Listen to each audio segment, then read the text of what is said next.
வணக்கம். இந்த வீடியோவில் மீல் மேக்கர் வச்சு சூப்பராக ஒரு கிரேவி பண்ண போகிறோம்.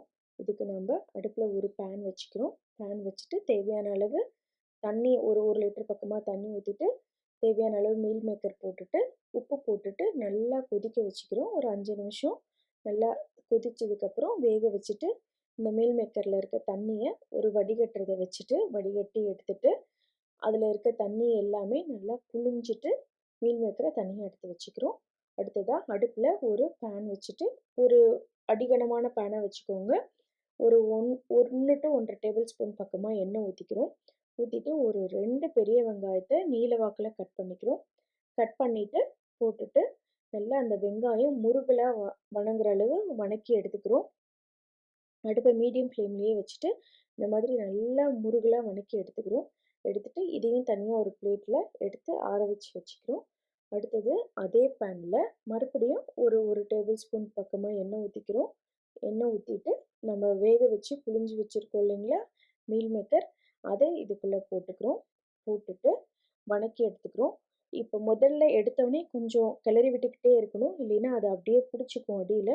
கிளறி விட்டுக்கிட்டே இருக்கும்போது கடைசியாக இந்த மாதிரி எல்லாமே அடியில் கொஞ்சம் ரோஸ்ட் ஆன மாதிரி வரும். இப்போ நம்ம அதை ஒரு பிளேட்டுக்கு மாற்றிக்கிறோம். மாற்றிட்டு இதில் 1 கப் நல்லா புளிக்காத தயிராக எடுத்துக்கிறோம். அந்த தயிரை இதில் போட்டுக்கிறோம். இது கூடவே இந்த கிரேவிக்கு தேவையான அளவு உப்பு போட்டுக்கிறோம். அடுத்ததாக மஞ்சத்தூள் போட்டுக்கிறோம்.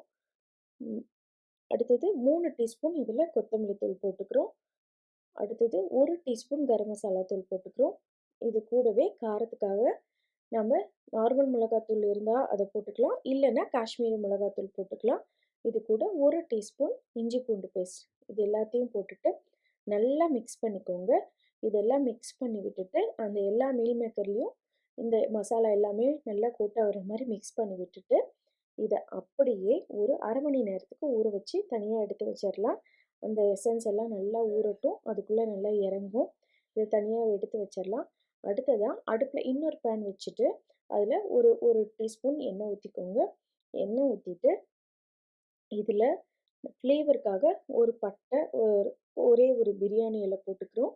அடுத்ததாக ஒரு 3 to 4 லவங்கம் போட்டுக்கிறோம். இது கூட நம்ம சீரகம் ஒரு டீஸ்பூன் சீரகம் போட்டுக்கிறோம். சீரகம் பொரிய ஆரம்பிக்கும் போது வாசத்துக்காக ஒரே ஒரு ஏலக்காய் போட்டுக்கிறோம். அடுத்ததாக கருப்பு ஏலக்கான்னு கடையில் கிடைக்கும், நான் அதை போட்டிருக்கேன். கிடைச்சா போட்டுக்கோங்க, ஆப்ஷனல் தான், இல்லைன்னா விட்டுறலாம். இது கூடவே நம்ம இப்போ வணக்கி வச்சுருக்கோம் இல்லைங்களா வெங்காயம், அதை பேஸ்ட்டாக அரைச்சிக்கிறோம். மிக்சியில் அரைச்சிட்டு அடுப்பை லோ ஃப்ளேமில் வச்சுட்டு அரைச்ச வெங்காய பேஸ்ட்டை இதில் போட்டுக்கிறோம். போட்டுட்டு மிக்ஸ் பண்ணி விட்டுக்கோங்க.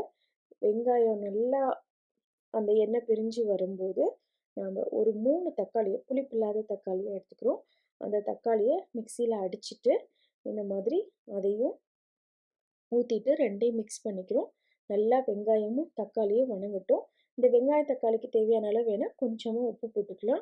போட்டுட்டு இது பச்சை வாசம் போகிற வரைக்கும் ஒரு 3 to 4 நிமிஷத்துக்கு அடுப்பு மீடியம் ஃப்ளேமில் வச்சுக்கோங்க. நல்லா பச்சை வாசம் போய் வணங்கட்டும். அடுத்தது ஒரு 4 நிமிஷத்துக்கு அப்புறம் பார்த்திங்கன்னா இந்த வெங்காயம் தக்காளி எல்லாம் நல்லா வெந்து வந்திருக்கும். அந்த ராஸ்மெல் எல்லாம் போயிருக்கும். இந்த டைமில் நம்ம ஊற வச்சு வச்சுருக்கோம் இல்லைங்களா மீல் மேக்கர், அதை இது கூட ஆட் பண்ணிக்கிறோம். ஆட் பண்ணி விட்டுட்டு தண்ணி வேணும்னா நீங்கள் கொஞ்சமாக தண்ணி கூட ஆட் பண்ணிக்கலாம். ஆட் பண்ணிவிட்டு நல்லா மிக்ஸ் பண்ணிக்கோங்க.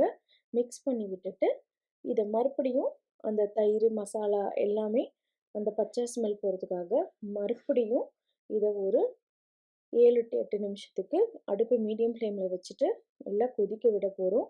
இப்போ பாருங்கள், தண்ணி வேணுங்கிற அளவு பார்த்து கரெக்டாக ஊற்றிக்கோங்க. இதுக்கு கொஞ்சம் திக்காக இருந்தால் தான் கிரேவி டேஸ்ட்டாக இருக்கும், தண்ணியாட்டம் இருந்தால் டேஸ்ட் இருக்காது. இப்போ மூடி வச்சிடறோம். ஒரு 7 நிமிஷத்துக்கு அப்புறம் பார்த்தோம்னா கிரேவி நல்லா கொதித்து வந்திருக்கும். அந்த மசாலா எல்லாம் பச்சை ஸ்மெல் போயிட்டு பாருங்கள், இப்போ நம்மளுக்கு மீல் மேக்கர் கிரேவி ரெடி ஆகிடுச்சு. இப்போ மிக்ஸ் பண்ணிக்கோங்க.